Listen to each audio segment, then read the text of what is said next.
कन्याधर रामा शम्भुपुर गडगङ्गाधर भगवानी रामा कविराजप्रिय गोविन्द कञ्चविलोचन रामा कनकाम्बरधर कैवल्यकर कौस्तुभभूषण रामा पुण्डरीकाक्ष गोविन्द पुराणपुरुष रामा पुण्यश्लोक पूर्णरूप पुरणमुख्यत रामा अगणितरूप गोविन्द अमितपराक्रम रामा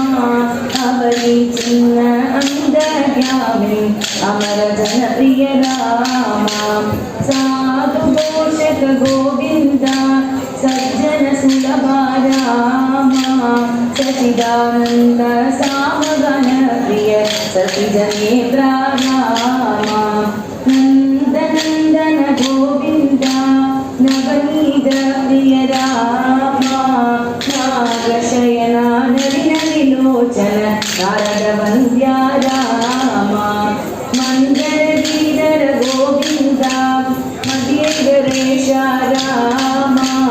मायातीत मन्मथजनक अतिबरक्षक रामा भक्तवत्सल गोविन्द भागवत प्रिय रामा भागवभङ्ग